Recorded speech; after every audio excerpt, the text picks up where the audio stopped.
오늘은 여기 집 동네에 있는, 집 근처에 있는 커피숍에 왔습니다.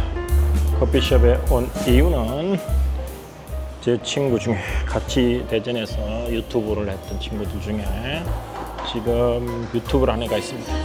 걔도 지금 동남아 여인과 결혼을 해서, 동남아에 있는 캄보디아 여인과 결혼해서 애 낳고 지금 잘 살고 있는데 그 내용을 유튜브로 찍고 있습니다. 그래서 그 자기가 어떤 컨텐츠를 은퇴해서 해외, 동남아, 해외 살기에 보충이나 정보 등을 좀 자기 컨텐츠에 담고 싶다 해서 오늘 인터뷰하러 왔는데, 항상 남에게 인터뷰만 받아먹다가 오늘은 인터뷰를 하러 왔습니다.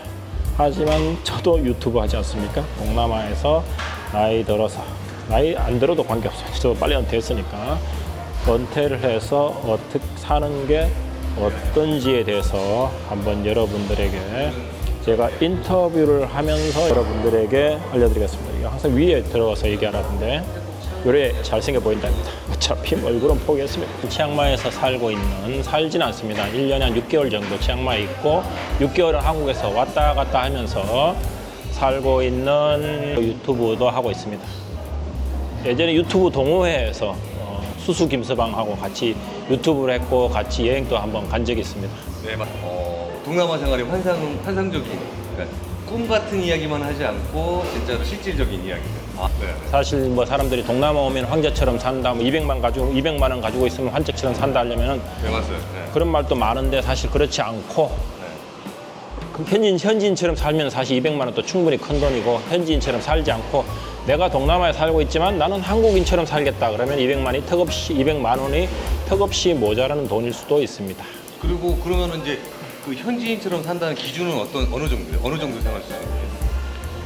일단 현지인처럼 살려면 여러분들이 한국에, 아무리 내가 현지인처럼 그 동네 가서 정말 거지처럼 살겠다 이런 마음가짐이 아니라, 현지인처럼 산다는 말은 내가 그 동네에서 현지인처럼 거기에 대한 정보를 다 알고 있어야 됩니다. 어디가 물건이 싸고 어디 가면 맛있고, 음식도 한국 음식만 고집하지 않고 나는 그냥 길거리에 있는 쌀국수, 아니면 지금 태국에 있으니까 태국에 있는 솜땀이나 길거리에 있는 쌀국수 코띠아오라는데, 길거리에 있는 쌀국수나 길거리에 있는 야채 샐러드 이런 것들을 편안하게 먹을 수 있고, 뭐 그런, 그다음에 시장 가서 물건 구입하고 이 정도의 퀄리티와, 그다음에 숙소가 돈을 많이 쓰는데 숙소도 되게 편한 곳에, 현지인들이 도미토리라고 하는데 그냥 방 하나 화장실 하나 있는데 정말 삭막한데 바퀴벌레 한 번씩 나오고 이런 데서 살 수 있을 정도 되면은 200만 원이 황제처럼 살 수 있는 돈이 되는데, 그렇지 않으면은 가서 한국 요리 3끼 먹고 한국의 아파트 정도 수준에서 살려고 그러면은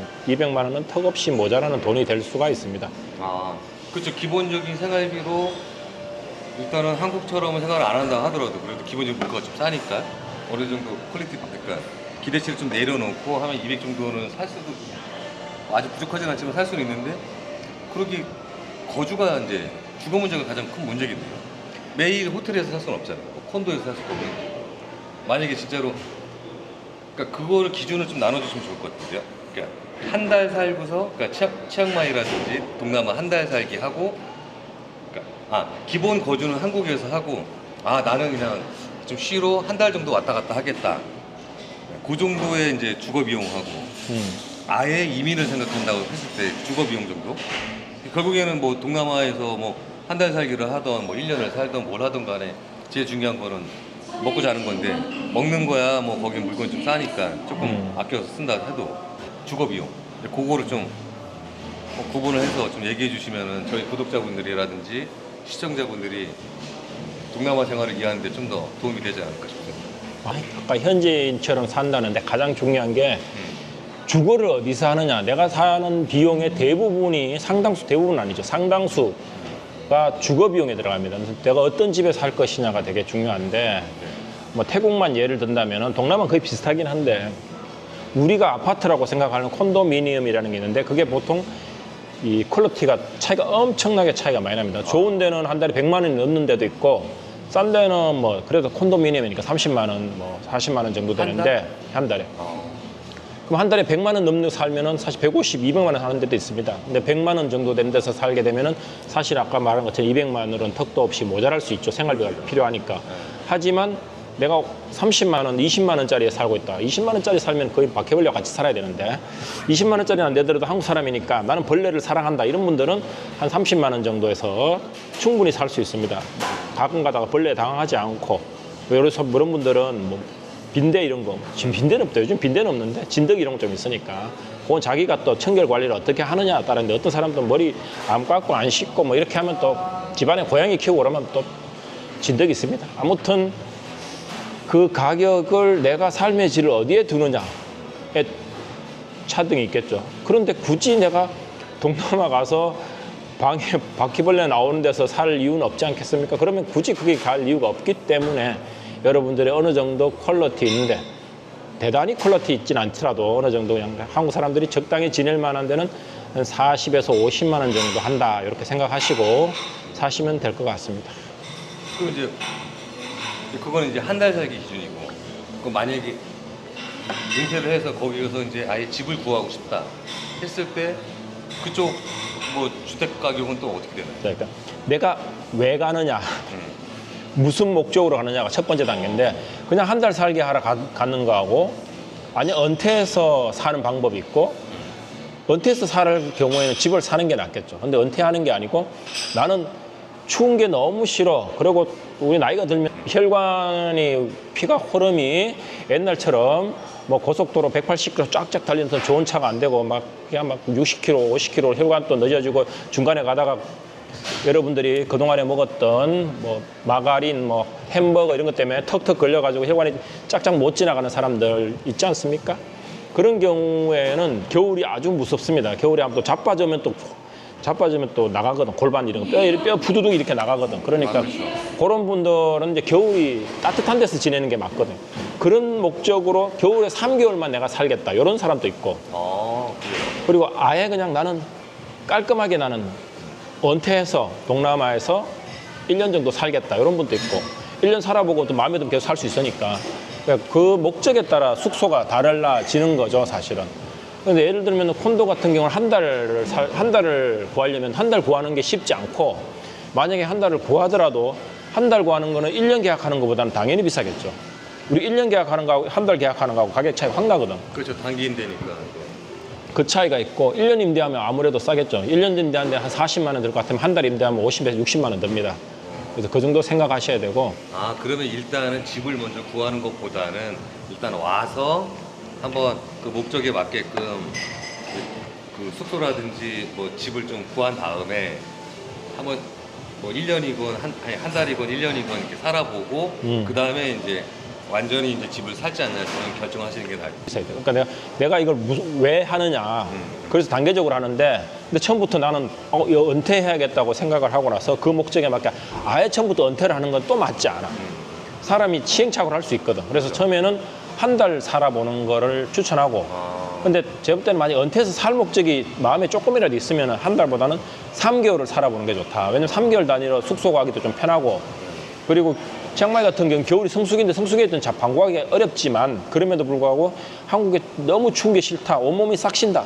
싹시냐? 온몸이 쑤신다 그러나? 온몸이 쑥 쉬고 이런다 이런 사람들은 그냥 겨울에 한 달 사는 게 겨울에 3개월 살면은 또 여러분들 혹시 자산이 많은 사람들이나 뭐 저같이 거지 같은 사람들도 한 달에 매일 국민 건강보험을 냅니다. 근데 3개월 살면은 한국엔 국민 건강보험을 환급을 받을 수 있거나 안 낼 수 있습니다. 그래서 3개월 정도 기준으로 사는 게 자산이 없는 사람들도 그거 하면은 비행기표 빠지거든.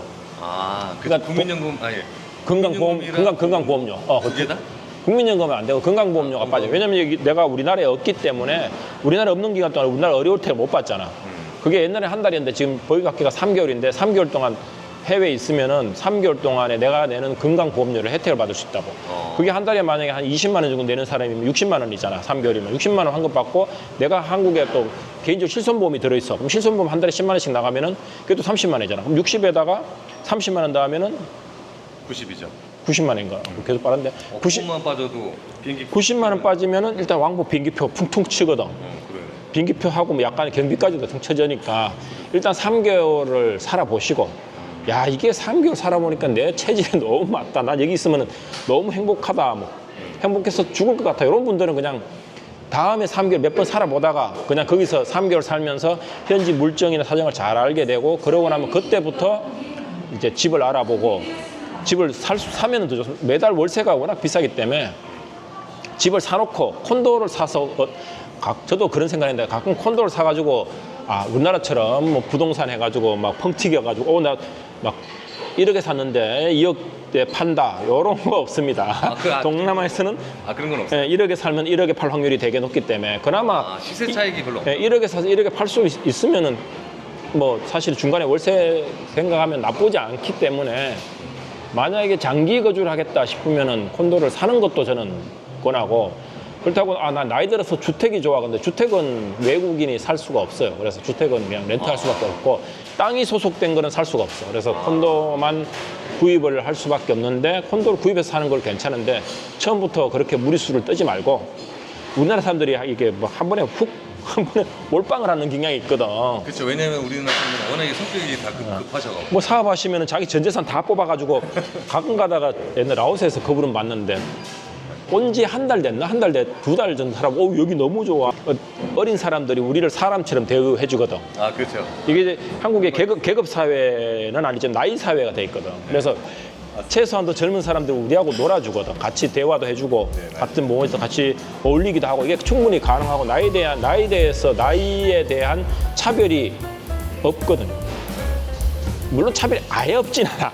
아예 없진 않은데 우리나라가 한 90이면 한 40 정도 수준이 조금 낮아지니까 조금 더 젊은 사람은 어울릴 수 있다는 큰 장점이 있는데 그게 너무 좋다든지 아니면 나는 쌀국수만 먹으면 온몸이 전율이야 이런 분들이 계시거든. 그런 분들 같은 경우는 또 쌀국수 너무 좋으면 또 거기 살 수가 있어. 그런 분들이 이제 라오스나 이런 데 처음에 갔는데 가가 너무 좋으니까 한 몇 달 있다가 2달, 3달 있다가